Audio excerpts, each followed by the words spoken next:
wa diocese eyazuula amangu mwatu ne batuzimbira essomero tuze kusiima Masaka essaza erikulaakulana baagaana okuzimba amabaala ne basalawo okuzimba essomero okusomera ddala ennyo tetujja kuswaza ssomero lino kubanga kyenkakasizza senti Benard esobolera ddala wano we mulaba byali bisaka mwana wattu nga tubuuka misota gye tuvudde wanyumizibwako tebibadde byangu n'akamu obuzimbe twalina buli kati tulaba ku kiyitibwa ekizimbe akafuufu katubuna naye kati tukasanga waka.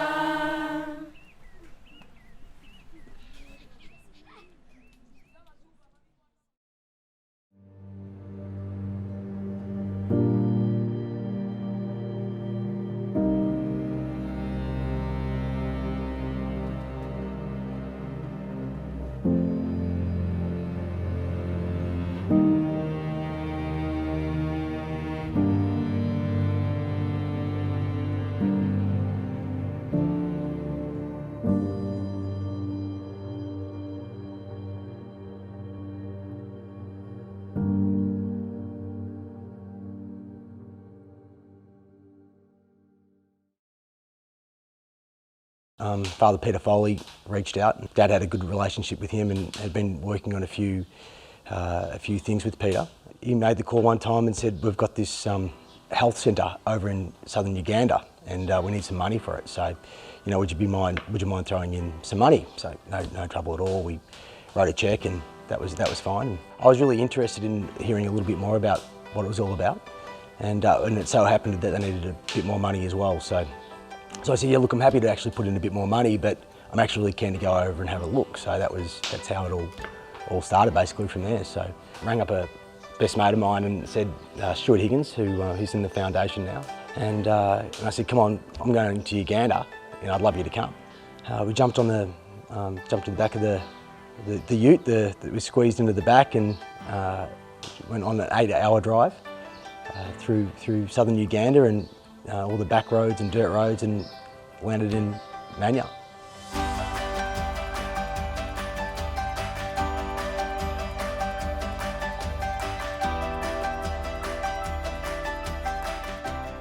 We jumped into a soccer game, which was hilarious. It was so hot and humid there. And yeah, I was pretty cooked after about 5 or 10 minutes, but Nige was Energizer Bunny, so he ran around crazily for about an hour and a half and was pumping goals past these little kids in there. It was quite funny. So I was exhausted, but he kept going, so had a massive grin on his face. And that night we went through their 5-year plan and Nige sort of agreed to jump in, boots and all, with the whole thing, which they were pretty gobsmacked with. So he grabbed me to tell them that we're going to do this, and they sort of said, which part? And he said, we're going to do all of it. Probably the most mentally challenging part is, what to do. We had the income, we had the people. How would we approach this? Every cent that we raise, we feel that we're custodians. We want to make sure that every time we spend that dollar, that it's going to the right place. I remember, a number of people through the years talking to me about, but wouldn't it be easier to give that money to some of these other great organisations that are doing such great charitable work, everywhere else? And I think while that was always a possibility, there would have been that connection that would have been missing between the work that we were doing and our teams throughout the world as well, if we had have just been raising money for other good causes as well. We landed on, if we could break the cycle through empowering the kids, that's where we would win. Older men in particular, that you could actually see from being there that they just weren't up and about, they weren't engaged, they didn't have the appetite for life that we really saw in the kids and we saw in the women. And we thought if we focused our energies there, that would actually be able to break the cycle through education, and giving them the best chance in life that we have for our kids here. I was 25 years old when I started at Cotton On, and it wasn't long after when Nigel actually went across to Uganda with his mate Stewie. And I always remember he put his hand on my shoulder and said, "Okay, mate, when are you heading over?" The village was all shut up, there was nothing happening, didn't see a soul. Walked past that village and down the road to a mud brick hut. And kind of as my eyes adjusted to the light, I saw this little group of kids in the corner, and it was about 30 kids. And I realised this is a school. And these kids, just looking at them, they, you know, again, like no shoes on, clothes were ripped and torn.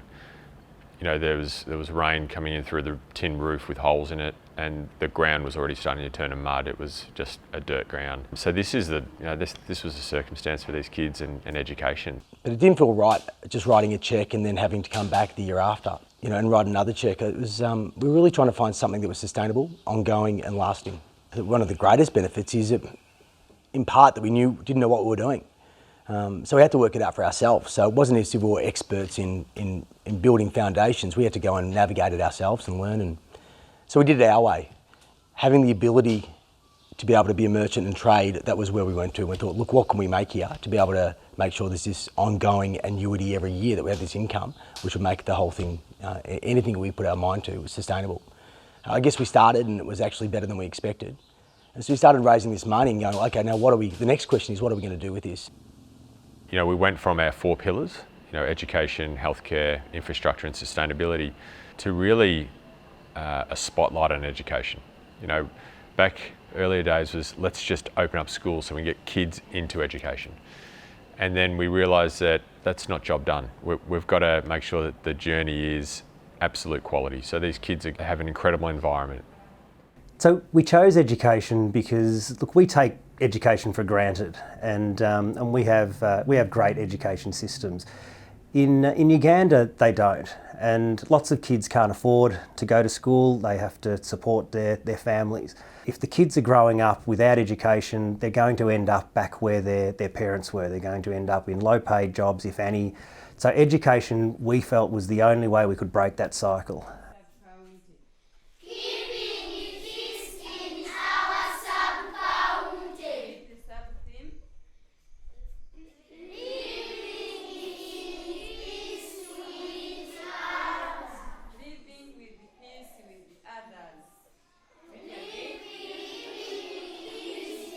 When we talk about the child's journey, what we want to make sure that we do is that we address all of the barriers that stand between a child and that child getting an amazing quality education and being able to go on to meaningful employment. So we start with the provision of basic necessities. That can be in our health centres, where we're providing antenatal services, child and maternal health services, so that kids are born healthy. Their mothers are able to give birth in safe facilities. We make sure that children get the immunisations they need, so that they're not missing school because of preventable diseases. And then once they get to school, the basic necessities really include things like clean drinking water, suitable sanitation, so toilets and hand washing facilities. And then we also build amazing, inspiring classrooms. Then as they progress through school, they really need to be accessing quality education through brilliant teachers. So we do a lot of teacher training. As children move through school, we want to make sure that they're not dropping out at times when we know kids are vulnerable. So a key point for us is that transition from primary school to secondary school. We really need to support everybody to make sure that that's not a time where parents choose to keep their kids at home or where children opt out of attending education. So we do all that we can at that point. It's not enough just to finish that secondary education, but there's got to be heaps of prep work that goes on through secondary school around student pathways.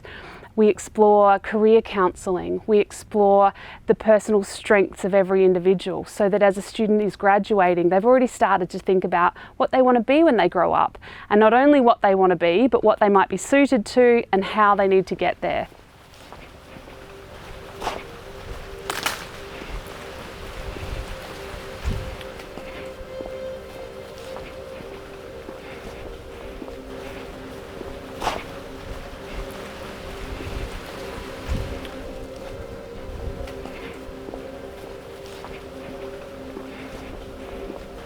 Since most of the children who are studying in this school are coming from the needy families, and some are orphans, like the way was, and actually I'm still an orphan. So life wasn't easy before the cotton on. But when cotton on came in, I think you can see everything has changed now. This is where I used to sleep. The deck was here, and I could really, as you say, I could enjoy the fresh air from outside since I was near the window. I was around 150 students who was in a boarding section. Can you imagine all that number to be in this room?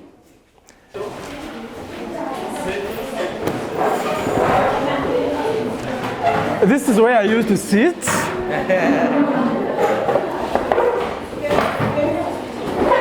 This is where I come from. I used to trek from here up to St. Bernard's. I used to wake up at around 5 a.m. to prepare myself for studies. I used to trek 6 kilometers from home to here. I couldn't afford money for meal at school, so I didn't used to eat. I was feeling small, I was feeling desperate, I was feeling completely nothing. As if like my parents to born me made a mistake. I started regretting why I'm in this world. I started regretting why I exist in this world. So it was really very bad. It really affected me negatively, and many children left school because of that. Can you really imagine someone to sit in class without taking anything, and in the evening had to trek 6 kilometers to go back home and prepare for supper? Then the other day, still the same. The other day, still the same. The other day, still the same. But when Cotton On started sponsoring me, everything changed. Everything changed. I was like, I would prefer to be at school than being at home. Because at home, there was nothing.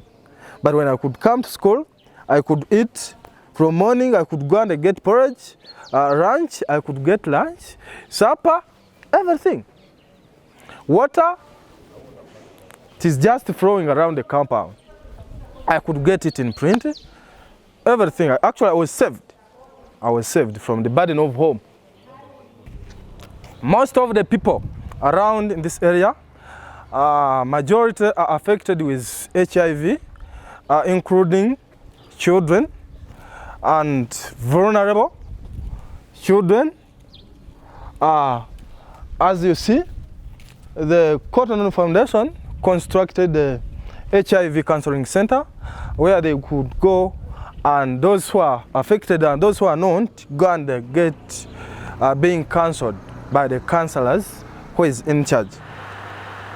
Some of the things we've done to engage the community is the men who are a very complicated,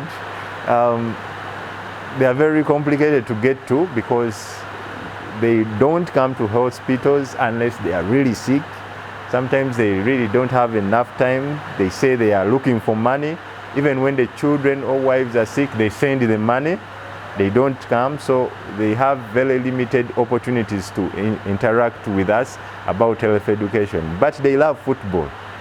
So what we do, we stream the matches for free on our projector here. And when there is a match, within minutes, all this room will be filled by men. And to us, that is a golden opportunity to engage them on a number of issues. They love it.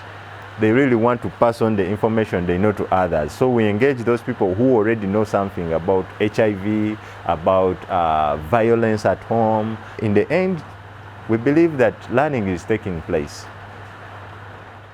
Over the years, before I came, I used to hear and I also used to read reports. There were so many deaths going on in the community. Children were dying. When this health center came in place, these parents got an opportunity of getting informed about some of these diseases.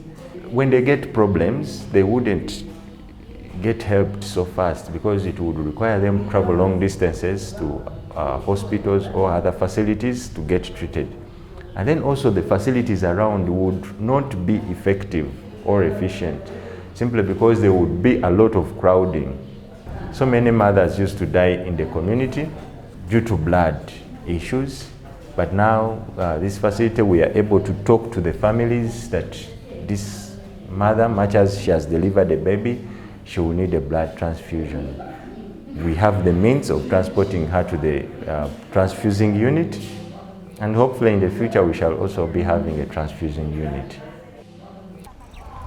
Sometimes back, for us, we used to see someone who is HIV positive as inhuman, as a dead person moving. But now people are a bit aware that any person can get affected, so they no longer stigmatize them. Already there is a different change and there is a development in people's minds. Nina abaana 6, omusajja be yandekera. Akawuka akasiriimu kampisa bubi nnyo ng'ate nina abaana bange abo 6, omusajja nga nsudde mu nnyumba nga sirina kyakulya, sirina kyakunywa. Ate oluvannyuma ennyo mu bbanga eddene nga nina abaana bange abo 6, omwami yaleeta ngeri gye nali omukyalo ow'empeta nandeeterako abaana 3, be baana 9 ababe be yazaala ebweru, be baana 9 nga be nnina mu famire eyo. Nenzikiriza n'embeera n'abaana abo. Kati abaana abo omu nanfaako, kati 2 we bali basajja bakulu, balina amaka. Embeera y'emanya yo yali nzibu nnyo. Nga tufuna okusoomozebwa ng'abaana baffe abawala bafuna embuto bavadde bagenda wa ku ssomero. Bwe twawulira nti ezze twafuna essuubi ng'ekitundu. Kotono ono yatuleetera nutrition mission nga nze omu ku abo abalondebwayo neŋŋenda n'entendekebwa.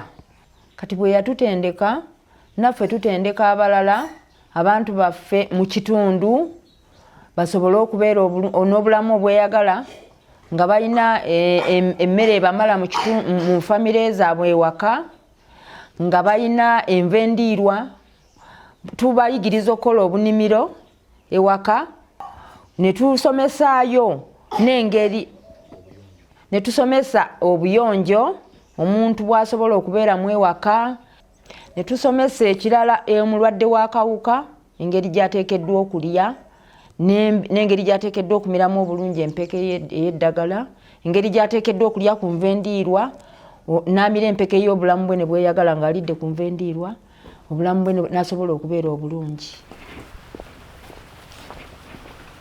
I don't know what killed my rat, but as I was growing up, I realized that maybe I was died of HIV/AIDS, but I witnessed the death of my mom in 1999. It was on Monday. I went to Monday evening. I was just coming from collecting water to the well, where I had chaos at our home. As I was dropping down from up, down, where our house used to be, I realized that my mom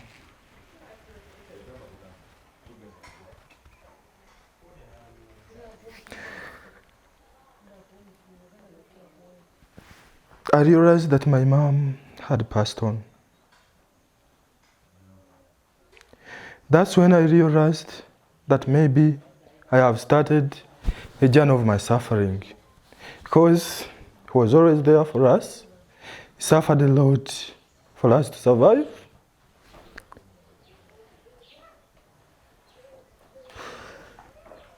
I had a feeling that since by then I suffered with my mom a lot, I thought that maybe I will grow with her.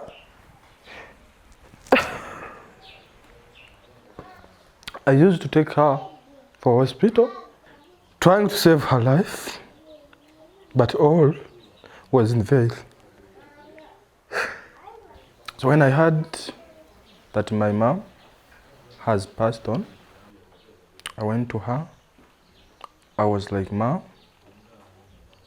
why have you left us? in this world at this early age.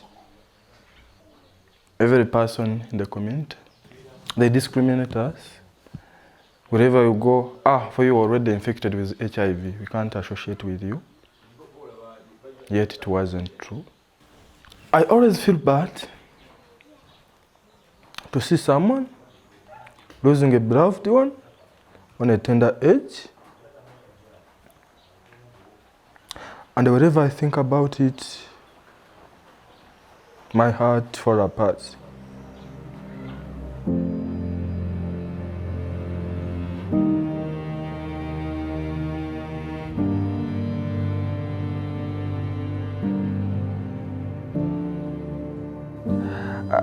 May I have a saying that behind a challenge there is a success as long as you're determined. As I was moving around my community, I found out that there is a lot of children who are going through the situation I went in. When I finished the university, I was inspired by the work of Cotton On for helping the less fortunate. I decided to start up a charity-based organization, which is specifically helping the orphans and the vulnerable children. We provide education, we provide them basic needs, scholastic materials we give them, and as well as food. My story is still common among the community people nearby and outside my community, and that's why I was decided to come up to help those whom I share the same story with.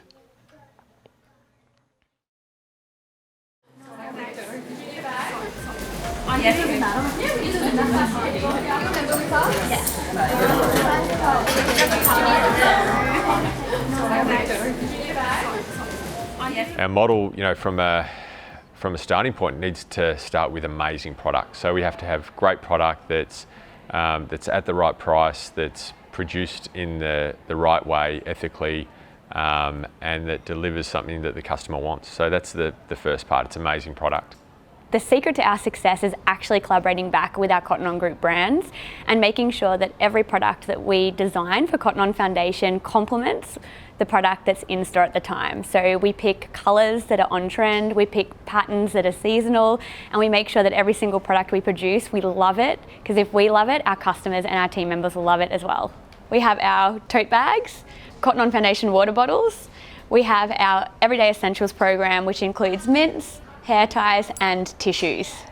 For us, our objective is to make sure that every foundation product is considered so that we're minimising the impact on our suppliers and also minimising the impact on our planet. Some cool initiatives we've got live at the moment include our compostable plant-based water bottle in New Zealand and also our recycled plastic water bottle here in Australia. Our customers come into store and they can pick up an everyday essential item, product that they actually need, and they can leave feeling happy knowing that 100% of the proceeds of that item has actually changed a life. It's much easier for me to kind of be thirsty in a shopping centre and divert to Cotton On just to get myself a water, because I know the difference that is making. If everyone can kind of experience that, I reckon they'd make the same journey. Seeing the smiling faces on kids that not only get education now but get meals while they're at school. It's been going for so long now. Some of these kids are going to university and coming back, and seeing that cycle happen, it's making a real difference. These kids have some sort of an idea on what impact the Cotton On Foundation are having, because they are fortunate enough to have pens and paper, and at the moment they're at the stage where they're giving out decent education over there, which wasn't always the case. And they're on a journey now where they're seeing a future and a pathway, which is the most important thing. Along the journey, when we got the successes, we would want to make sure that visually we would show them exactly where the money was going, how we were spending it. But it was really powerful when you could actually see where the money was going and the buildings were going up, and that's when the momentum really built. The buildings have really evolved. So we're now building, we've learnt so much along the way about what type of buildings to build and how they should be arranged and organised. And the schools and the and the buildings that support the schools today are just, they're world best practice for that region. Designed for the environment, designed for their purpose. It's it's a fantastic infrastructure program that we now roll out.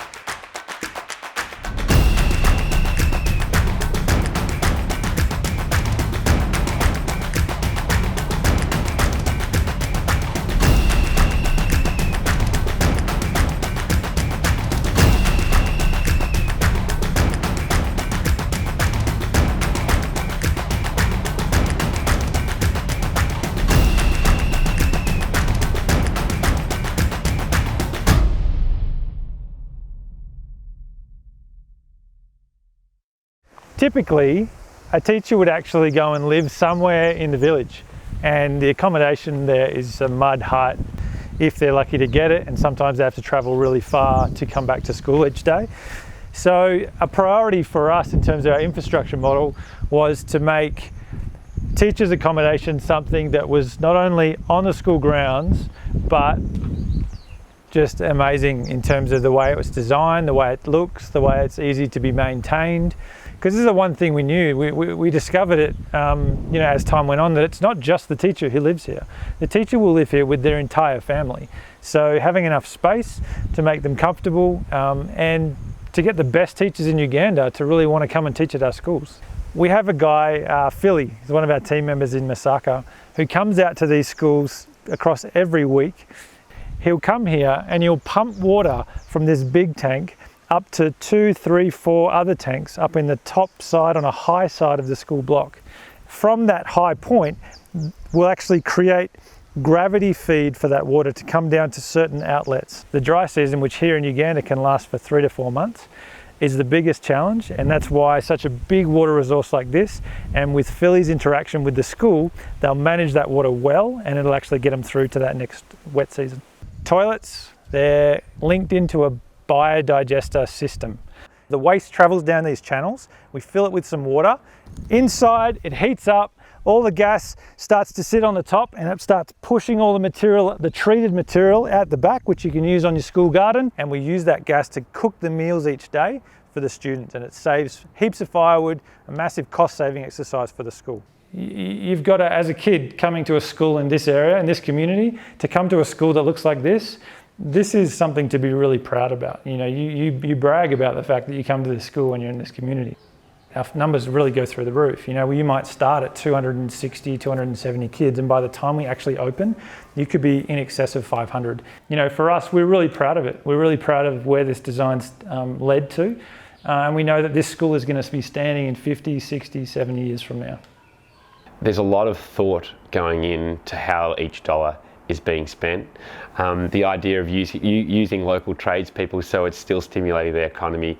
All these things are that extra level of care, not only with just fundraising, but how those dollars are spent and to get the most out of them.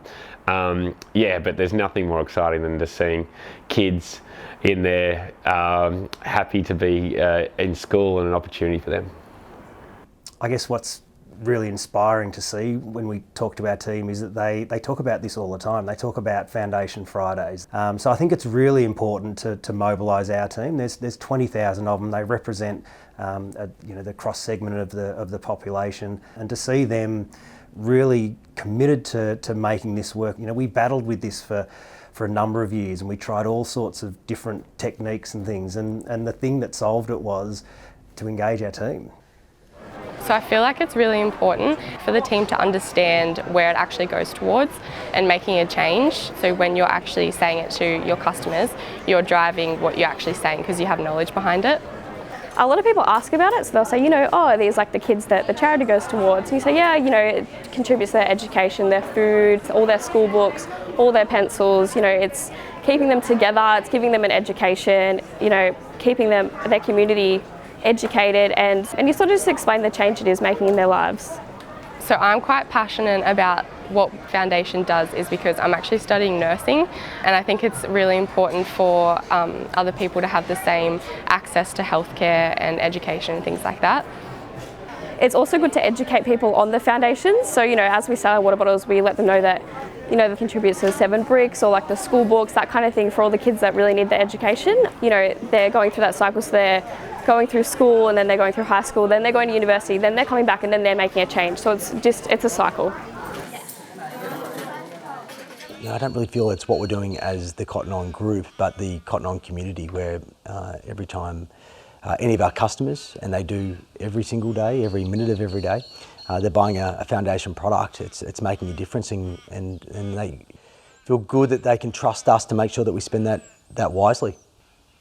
That's a secret ingredient, really. It's like this opportunity to really engage the customer with a purchase and for them to see the impact that they are making directly. And there's no middleman, there's no ambiguity of where the funds go. It's a straight purchase the product and we can change lives. And I think that's the special thing about our model and the uniqueness. We started to talk about this more publicly, and we did start to get questions, why Uganda and why not some of the places that you operate in, and mostly it was, you're an Australian organisation, you're based in Australia, why aren't you do any work in Australia? So it was a good challenge. I think we had to reflect on that and say, yeah, our value is we contribute to the communities that we operate in. So I think it mobilises the local teams. It gets the involvement of the teams that are on the ground and around those areas.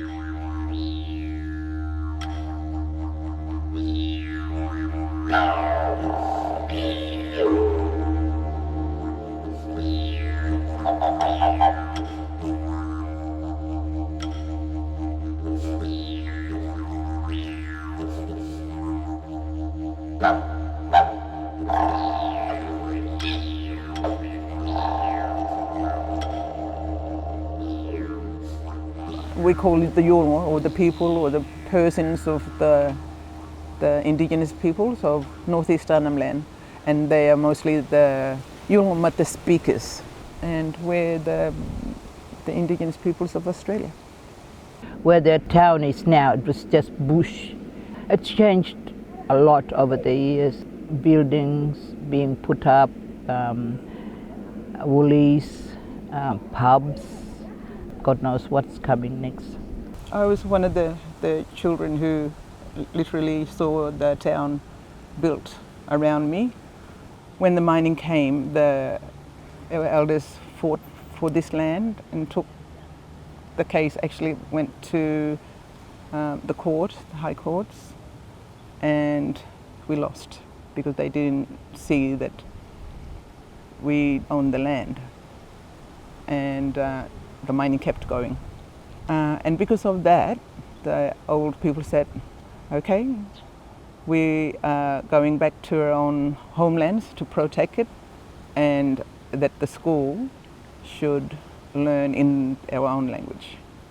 A lot of that landscape, when the mine comes in and digs all away that landscape, trying to get whatever minerals they come to get, and then put back all the plantation, and then that landscape, once you knew, it's not there anymore. That sort of thing does happen because you once knew the land. When the trees are back on, you want to go hunting, it's not there. It's like, hello, you're lost.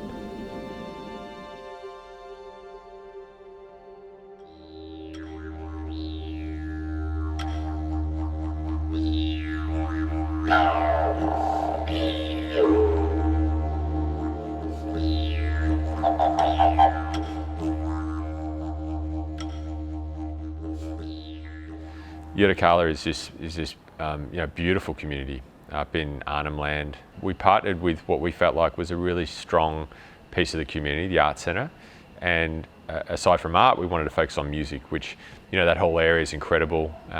You offer the indies from there, and that the artists are just amazing, but the musicians are just on another level as well. The Malka project is part of the Arts Centre.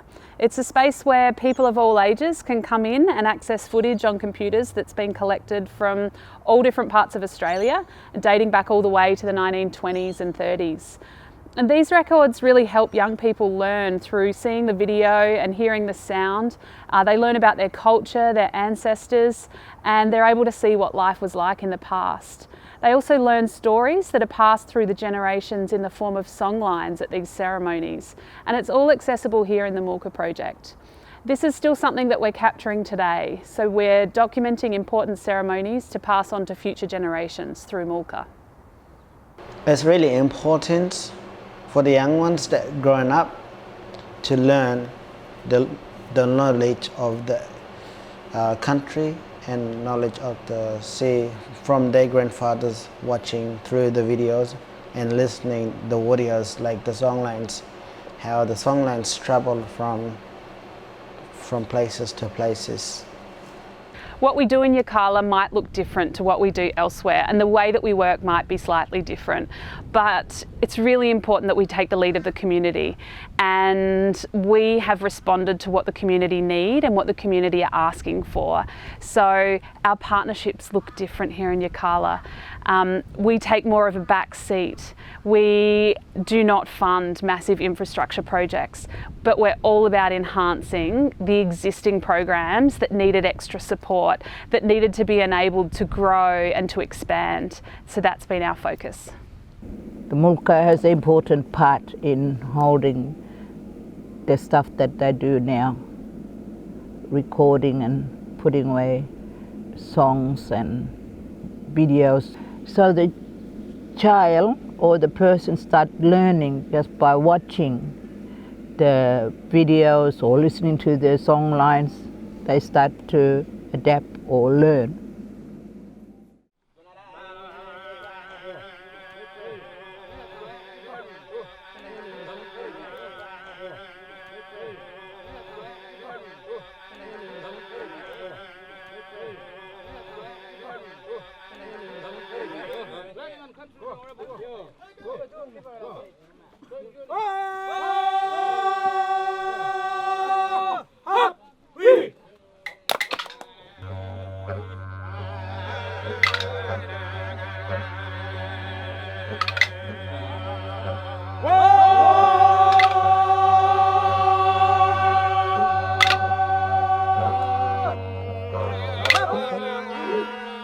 Learning on country is an important part of life because you are learning on the country and teaching your own children and being on the country, showing and telling, not just telling stories in the classroom like reading a book, but actually going out to the country and show and tell. But it's important that we are on our own country and teaching our children. All of these activities are working on increasing young people's resilience through a really strong connection to culture, a really strong sense of identity and sense of self, and an absolute celebration of everything that's great about their cultures, their language, and the community that they come from. The beautiful thing about learning on country is taking the children out from the school and connecting with the elders. But the children themselves know the laws and the rules of how to live off the land and to know the stories and to know the rules of everything about food and what to do with it, what not to do with it. Because everything on the land have rules. I think because the Yolngu here is more rich in the language, and not just the language, but the tradition and the culture. I think it's important that every child, Yolngu child that is born, should know everything on what's on their land. That knowledge is still within us, how we learned from our elders, how that knowledge was passed on to us.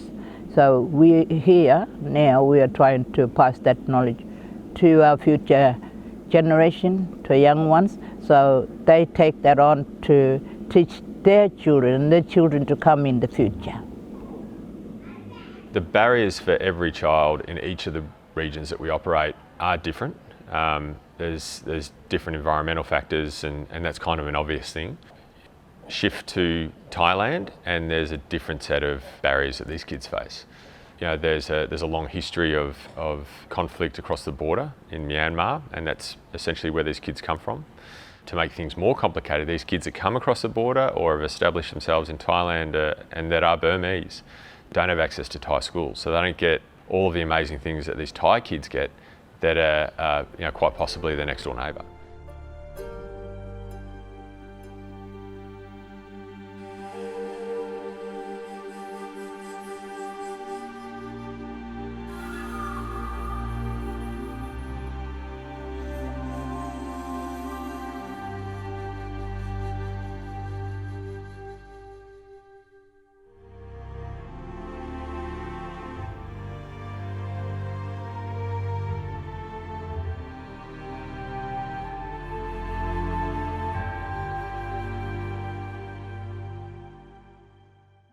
In Thailand, we work in a community called Mae that's right on the border of Myanmar. It's a TAC province. Again, the history there is so rich. You know, the civil war, you know, through Burma, through Myanmar, displaced people. Even today, it's a country in tremendous disarray. Families and children relocated to Thailand. And today we even see people still coming across the border for jobs and opportunities and to live and start a new life. So this is Big Boss, it's my mom and my dad. And then this is their cousin from Myanmar, come visit Thailand. And this is our whole family. My family originally from Myanmar. So my mom and dad, they're both from Myanmar when they're young. And then they met each other in the border. And then we back to Burma and for a few years until the civil war fighting happening around in that area. So we have to move along with 1,000 of people and in that same area. So like a big fighting happening, we have to move from place to place for our safety. A lot of people chose to come to, not chose, like forced to come to Thailand. So they are able to be in the refugee camp.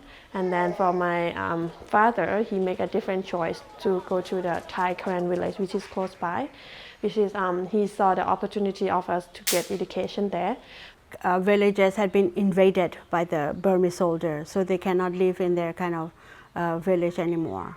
Because the Burmese soldiers coming closer to the Koreans who are living along the Thai-Burma border, taking over their land. So the villagers has to go out because they don't want to be frightened or threatening by the Burmese soldiers.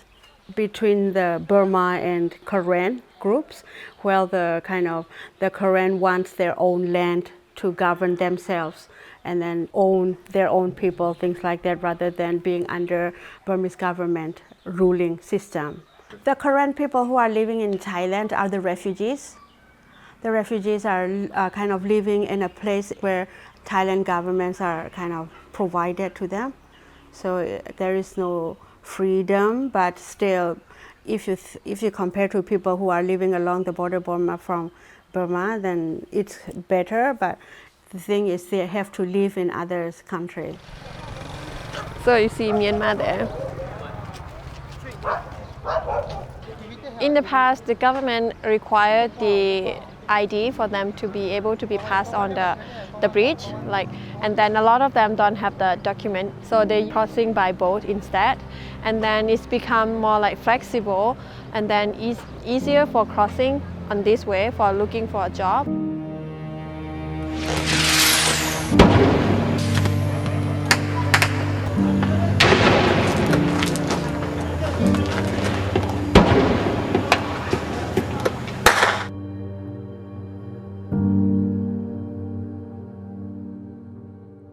That whole region don't recognise these migrants. So getting work is incredibly hard, legitimate work. Sending your kids to school, to a Thai registered school, can't be done. So we have these migrant learning centres that are popping up all over the place. And Buekla is a learning centre, it's a migrant learning centre. So not registered, it's not a registered Thai school. Actually just down the road, probably 200 metres away is a Thai school. Incredible facility, like great school. I'd send my kids there tomorrow. But Buekla is well below par. Like the quality of the buildings is poor, the dormitories where these kids sleep are terrible. And so, you know, the environment just is nowhere near where it needs to be. for a great education.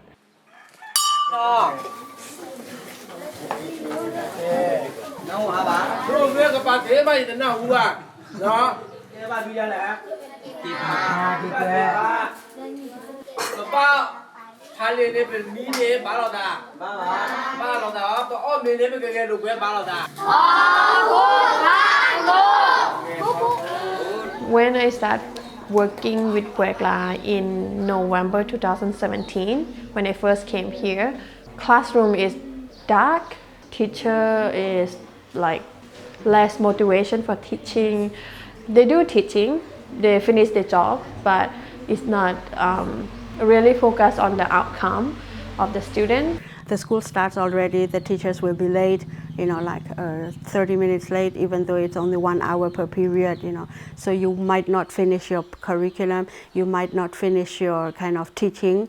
You know, with quality education, you've got to have great people that lead the program. So we start really with teacher development, and the mentoring program is kind of the backbone of teacher development for us. So, you know, Yim and Amy, who runs the program, spends time in the classroom, makes sure that when they're taking the teachers out and that mentoring is happening, there's a substitute teacher there to be able to support the classroom and keep learning, but always enhancing the opportunities and understanding and development of those teachers through the mentoring program. These days we see that teachers are on time teaching, on time coming to school, improved in their performance and being more focused on their teaching. After working with Wekla for a while, we needed to start to focus on what was the pathway for these students. And for us, Satalay was the perfect partner. So Satalay is an existing secondary school in Maysot. It's one of 2 secondary schools that Migrant Learning Centre students move through. For us, Satalay had great leadership. It had the foundations of the kind of school that we wanted to be supporting, and they were really receptive and shared the vision that we did for quality education. There are, you know, a lot of different complications here in Thailand. You know, even within the school here, they're learning Thai, they're learning Burmese, they're Korean, and they've got these 3 different languages, plus on top of that, they've got to learn English as well. So there's a different curriculum in terms of Thai versus Burmese. Over the top of that, want to enhance education. So in itself, there's so many more complications we need to address here rather than some of the other locations we work in. So whilst it's been a bit of a minefield to try and find a way through, it's also been a huge challenge for us, but also an exciting challenge to find the right way forward for so many of these migrant communities and the schools that are set up within them.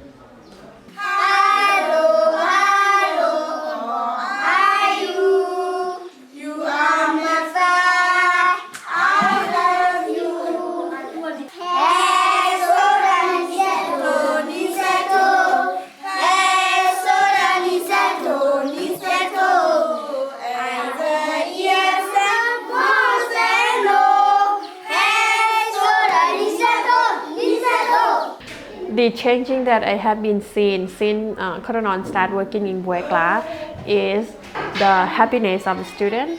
That is the main thing. Fun and learning at the same time is very important. And then the teacher also enjoy their work. So this is the main thing.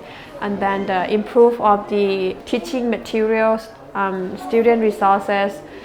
We think that the school will be growing, the teachers will be in a more motivated kind of situation where they're really focusing on their teaching, their focus.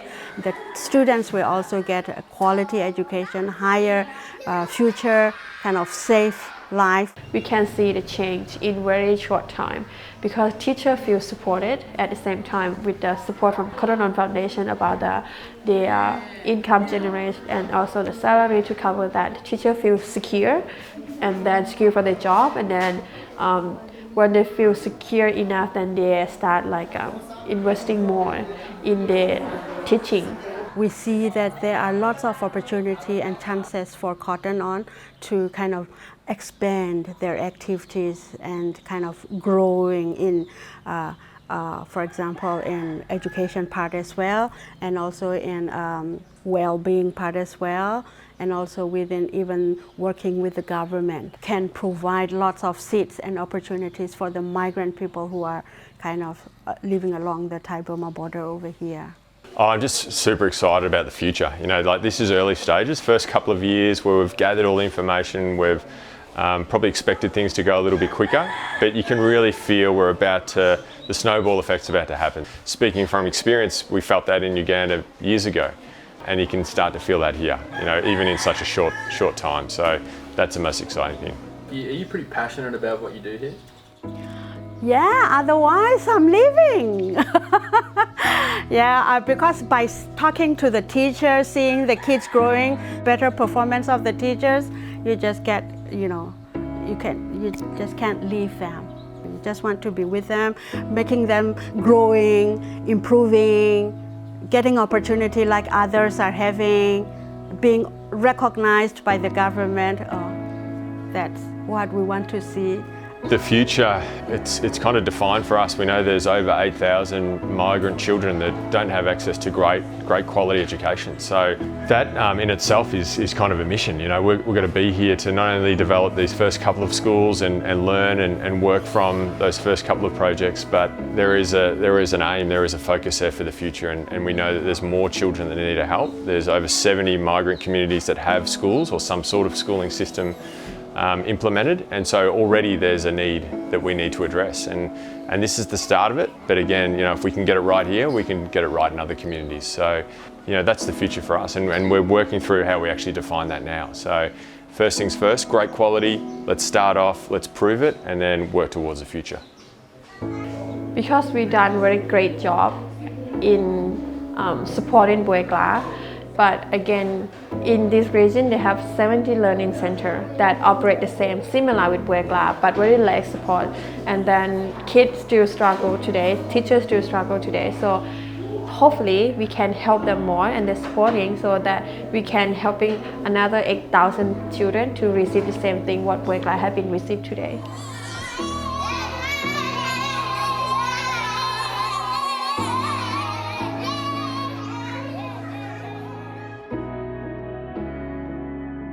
One of the great byproducts of the success of where we started in Uganda was the ability to be able to export the model to other parts of the world, and parts of the world that really connect with our local teams. Probably hit us mostly, it became more obvious in South Africa when there's so much poverty in the backyard of South Africa, and we're asking for the team to actually raise money for a Northern African country. And it didn't have the same level of buy-in. So this constant theme of making sure the team were really engaged and buying into what we were doing became more obvious. So we looked around. We had a really good, lots of good discussions with the team on the ground, and we came up with something that was local that really connected with the South African team. In South Africa, it's an incredible story. You know, where you can go from world-class beaches in Durban, you know, high-rise hotels, a holiday destination, and then, you know, 15, 20 minutes down the road, you get to a place called KwaMashu. It's got the most volatile history of struggle, and a place where it's hard every single day. Edequini Primary School and where that's situated is in an area that, again, is really tough for a young kid to grow up in. And you can see it instantly. You know, you drive down the road, you see the difference. You see the houses, you see the conditions these people have to live in. And the vast contrast in equality is massive. So you can only imagine that growing up in that area and just seeing the fact that down the road, people are living on a totally different level, and something that is just beyond comprehension. As soon as we engaged with them, we absolutely couldn't turn our back. We had to do something about it.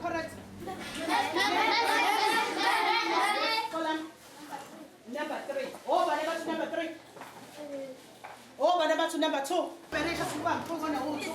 Yes, it's hard.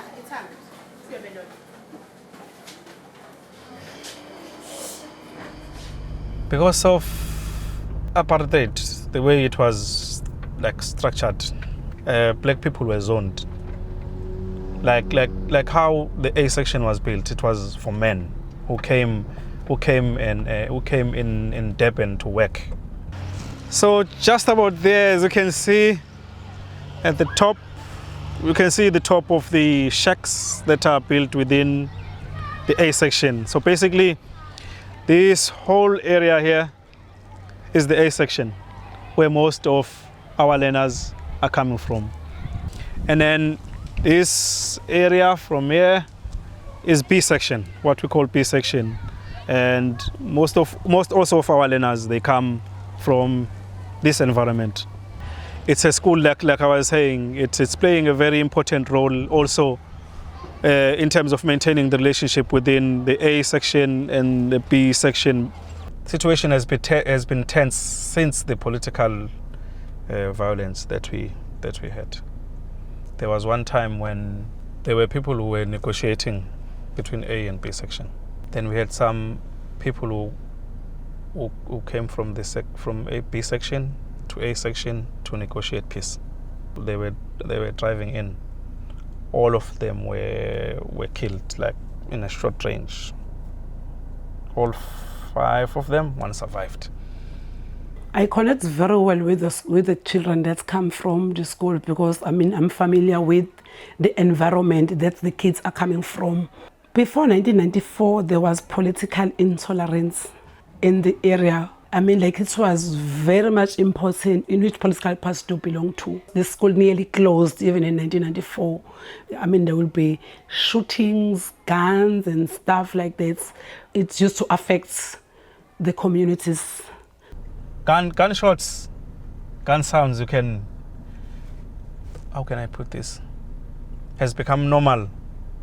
If you go to sleep without hearing a gun, then you would say something is wrong. Something hasn't happened today because you didn't hear a gunshot.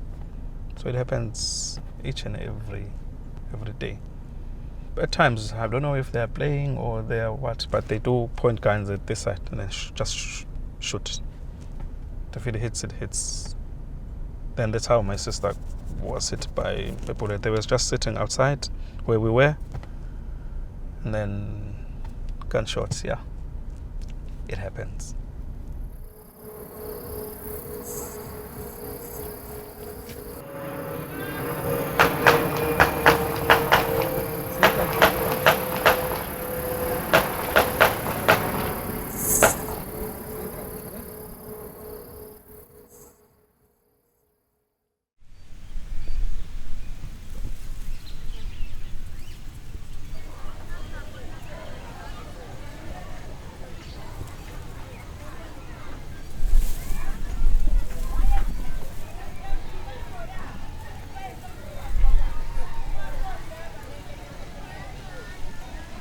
The kids that are coming from the men's hostel, the situation there is not very good.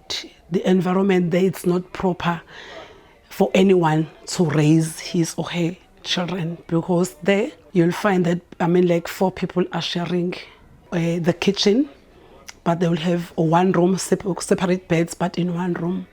I live this place, it's called hostel. I live there with my mom and my 2 younger siblings. I live in a shack with my family. I sleep on the floor on a sponge and my mother sleep in the bed with my younger sister. So it's hard life because everyone doesn't love that life. So I grew up with my mom. Sometimes we go to bed without eating. Sometimes I had to come to school. So maybe at the morning I didn't have the breakfast because she's not working. So there is no money for me to get a proper breakfast. So what can I say? I have to come to school to change the situation. This is where it all began. It all began with the Cotton Foundation donating this mobile library for eThekwini Primary School. And we used it, we kept it safe and nice and clean and tidy.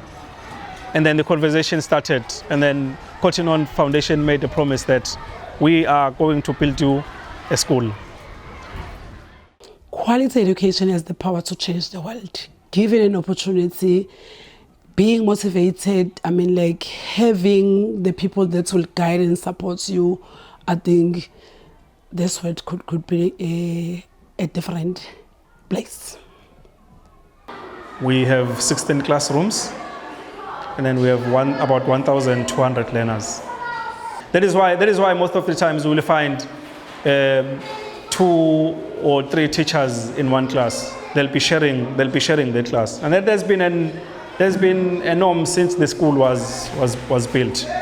With the little resources that we have, we make sure that we keep them and improve on them. That's the reason why I think eThekwini or Cotton On Foundation made a promise to eThekwini Primary School. Most of the learners, they come from the men's hostel. But it's not only us that are neighbors with the men's hostel. Some other areas or some other schools are neighbors with the men's hostel, but they chose eThekwini Primary School. And I think there's a reason behind that. The way we are structured and the way we teach, the way we conduct ourselves as a school, I think that's made eThekwini Primary School a choice for parents. People are very much excited. Now they know about eThekwini Primary School. Everybody's talking about eThekwini Primary School. Everybody is like excited. If eThekwini Primary School is doing it, why other schools are not doing it as eThekwini has been doing it? So the shift now will be ensuring that quality is not compromised at all. Our learners can compete with any learner, like internationally. I think it's going to make a big change because not everyone can afford quality education. And that's a fact. That's a South African fact, and we know it, that not everyone can afford the right education. Not everyone speaks English. With what we're doing, I think it's just going to change the perspective of neighborhoods. And maybe stop, little crimes will end because everybody has a chance to go to school. Because I think most crime is from, I can't go to school, there's nothing I can do, my life is a mess. This is the only way I know how I'm going to make my money. So I think it's just going to change households, changes children, changing everyone's mind in a community, knowing that there's something better. And seeing an infrastructure like eThekwini Primary School just shows us that, hey, this is possible, this is happening, and in the next 5 years, I can only imagine what's going to happen. Quality education as a model, as I understand it, has a lot of aspects that are helping us. When I mean us, I mean me as part of Cotton On within the community and the educators at eThekwini Primary School. For one, corporal punishment. Corporal punishment is something cultural to us. We grew up being beaten. We understand being beaten, we understand cane, we understand everything. At eThekwini Primary School, we can say corporal punishment is zero tolerance. But what happens is when the child goes back home, he will be beaten. And then he will come back at school with scars. That is where and when the conversation Cotton On has helped us as a community to start that conversation and make sure that we engage with parents. If we say as a school we adopt a zero tolerance to corporal punishment, parents can also do that. And then create an environment where we can invite those parents to the school. So the school will become a part where all the community can play part in making sure that we build our community as a community. These will be all new classrooms. This part and that part and the part at the background. And then our administration blocks is where those all long bricks are at. Just near our kitchen, there'll be water where kids will wash hands and drink water from. And also to save water, we are having big JoJo tanks that we'll use to harvest water from the rain. We'll also use this space to hold seminars or workshops with the parents or the community that they come here and then have conversations with the school and also with the learners. Once this school or the classrooms are complete, we will then renovate these old classrooms to make sure that they look exactly like these ones. To make sure that the space is used effectively and also to bring in something fresh and something new. The classrooms are staggered in layers, as you can see, and then it brings a very nice, fresh environment, something that we've never seen within any school around Guamashu, or in any school even around the suburbs that we have here. So this school is exciting. It's going to create a very good environment for the learners of eThekwini Primary School. This is a place where we are supporting the creation of inspiring classrooms through new construction, but we're also supporting the existing workforce. The teachers in Etequinia Primary School are so passionate, and so we're able to support them with additional training to take them from good to great. They have a vision already. We're just there to support and enable that. The difference this is going to make to these kids, I think they will come to school motivated, excited. Plus the educators, if you put that together with dedicated educators, well-resourced classroom, I think it's going to make, we're going to have, amazing results at the end. I don't think I received quality education at the time I was at school. But at Etequinia Primary School, we are at the verge of being part of the biggest change that is about to happen in terms of understanding what quality education is. We offer quality education, but also we build like characters. We build learners who can take care of themselves, who can also take care of others. I think the community hasn't seen something like that ever being done for them, yet alone for the students. And to see grades are going to look better, classes are going to look better, the children are just going to be more empowered. Who knows, maybe here at the school there will be a president. So I think education is the right thing. So go to school, have the best education you've ever had. Our mothers didn't have the right education. There was all of this apartheid thing, so that's why. So I'm thinking that maybe us, the future, will have everything we need at schools. It's depressing in a way, because Umhlanga and Lalusha are just 10 or 15 minutes drive from here. Mount Edgecombe is just across there, and the standard of living there is high, and it's a life that we could only dream of. That's very depressing. But then we come back. This is our environment. We have accepted this. This is the way we are living. The only way is for us to get an education, quality education, and then that is the change that we want to see. That is the change that at Etequinia Primary School we are hoping to get that change as we are building Etequinia Primary School as a community, that learners will get quality education, and then being able to take all the opportunities that comes to life and use them fruitfully to make sure that they change their lives. I'm not saying success is having a big house, but success is understanding life and also being able to help one another or each other as a community. But education plays a very important role in anyone's life. In my wildest dream, I never thought we could have such a beautiful school. I keep on praying and thanking God for bringing Cousin On Foundation in this school, because it's a dream come true. I love being part of that. I love being part of big change. And then I will look back and say I was part of that. I participated in making sure that that change happens in my place, the place that I grew up. I also participated in the change. I think I've done a wonderful job. Yeah. Tough.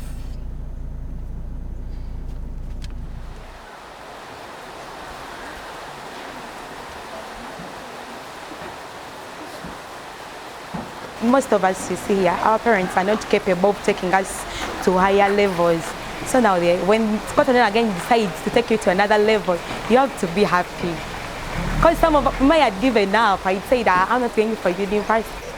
And sometimes I say maybe without Cotton, maybe I couldn't have reached to here.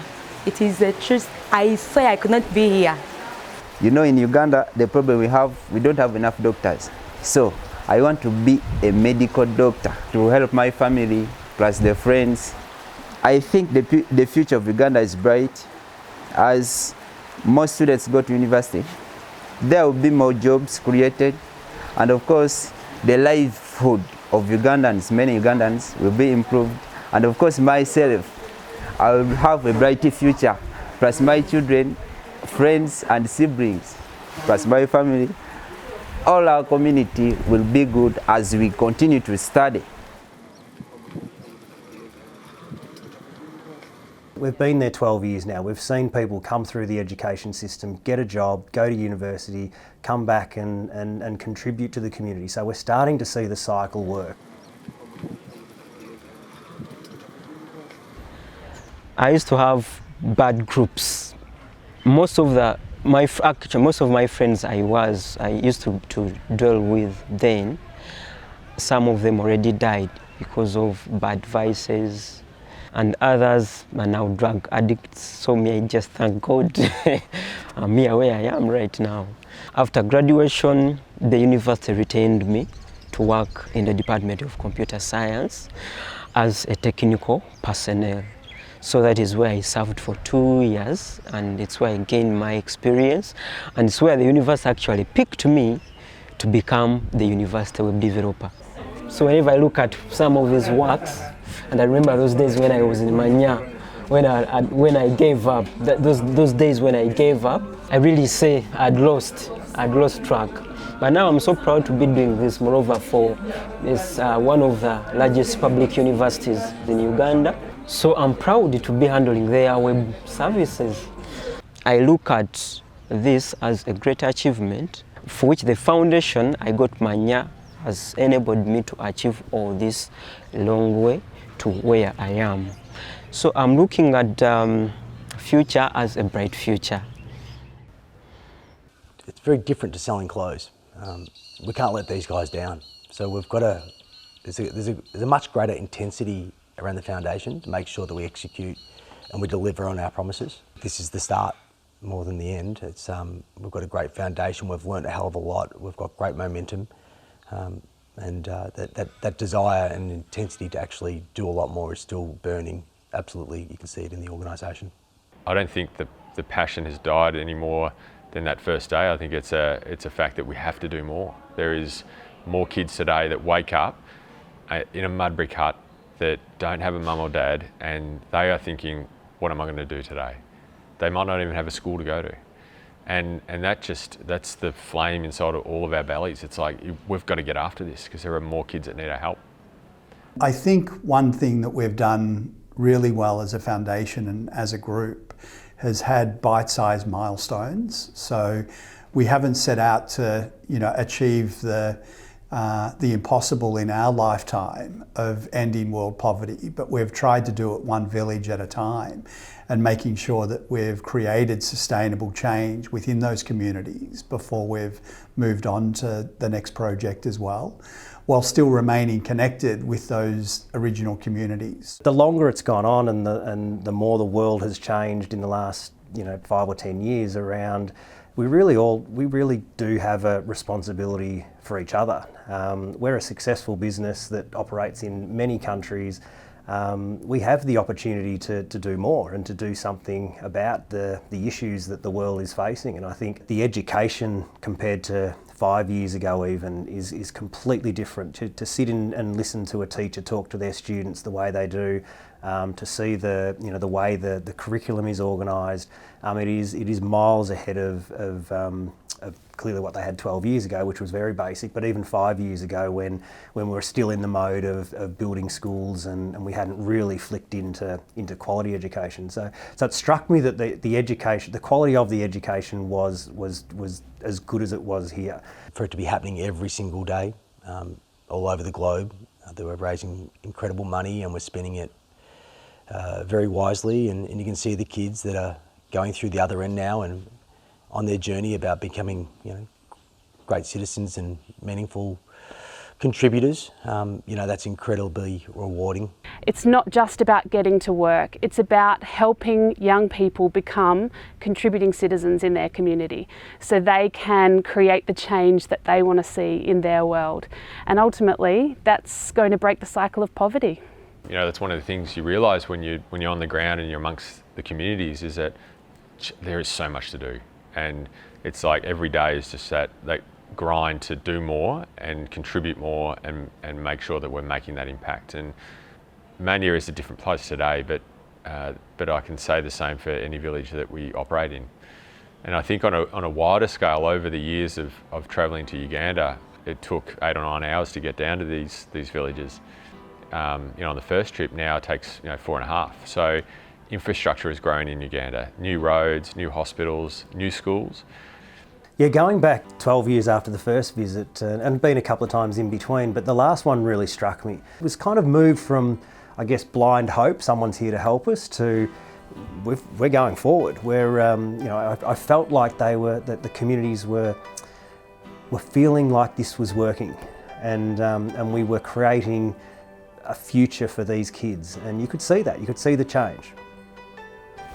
Whenever change comes in the community, people's attitude is changed.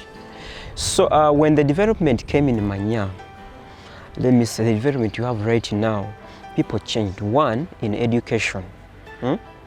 People now want to take their children to school.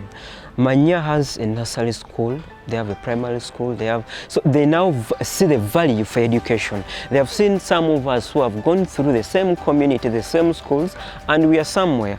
So that is one way that people have changed their attitude. I always have a feeling that children who are going through under the same circumstances I faced, they can make a difference in this world. And I'm very aware that there are many children, there are many less fortunate all over the world they just need a hand to achieve their dream. If it wasn't a hand of Cotton On Foundation, I wouldn't have managed to be where I am now. Mu biseera by'omu maaso abaana bange bagenda kubeera obulungi, naye ng'omusingi gwabwe Cotton On Foundation gwe musingi gw'abaana bange abo. I don't care about my history. I don't care about where I live from. All I care is about my future, education, and other stuff. So, and I want to take care of my family. So I just think one thing in my mind: education and being a doctor, psychology. So that is the only thing I think, and be successful. I love the fact that we can connect as a community, whether we're here in Australia or across in Uganda or South Africa or Thailand, that we can connect on the same level and understand what the issues are that our neighbours are facing and that we can address it together. There are so many amazing organisations out there that are addressing poverty, that are addressing the issue of quality education. Support them, get behind it. It's a global cause and it's something that we all need to address. Look, the most important thing you can do to help is to buy the foundation product, knowing that you're contributing to a great cause. But it probably is more than that. I think it's spread the word. Get in and buy a charity item in any of our stores, but don't miss the opportunity to have a conversation with one of our team members in stores and really get a sense of the passion and the engagement that they have for the work of the Cotton On Foundation. And it never fails to inspire anybody that takes that opportunity. I love when I go to my local store in Market Square, my local Cotton On, and hear, do you want a bottle of water? Because I know the difference that is making over the other side of the world. Seeing it firsthand, I've been on 2 trips now, lucky enough to see these kids and how far they've come and the future that you give them, the pathway that these kids have not necessarily had. They just really want to benefit from the program that Cotton On Foundation is putting to me. My message for all the employees out there, the salespeople, I'm going to turn to camera and address you, which is very impactful. I've already started, but I'll come back and I'll do the turn. Every little suggestion for a tote bag and water is going to make hundreds of kids very happy at Christmas, which might be better than just the little snotty brat that's already in the Cotton On store. Our bottles of water are changing lives. Our foundation product range is changing lives. We sell a foundation item every 2.5 seconds, and that's leading to a monumental change in the world. We're mobilising communities, and our customers are all part of this movement, so we could not be prouder. And if you think about our motives, we did this for 7 years and didn't tell anyone. So we didn't do it for the public attention. We didn't do it for any other external reason. We did it because we thought it was the right thing to do for our business, and we saw it as a great opportunity to learn and contribute to society.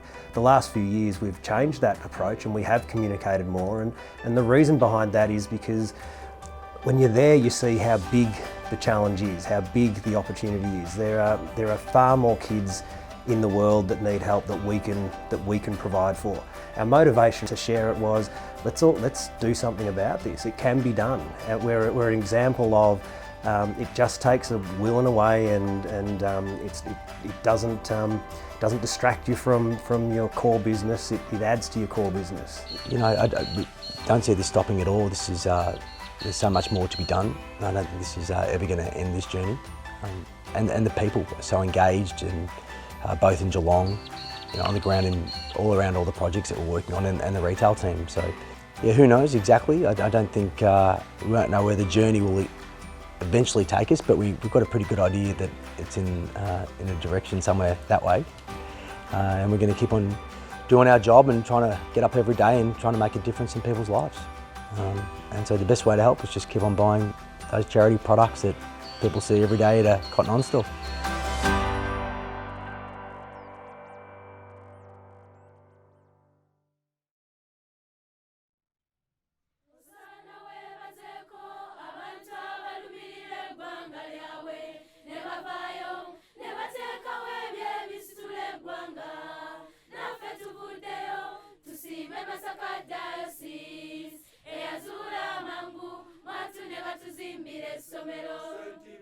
Tuze kusimba Masaka, esaze likulakulana, bagano kuzimba amabala, ne basalawo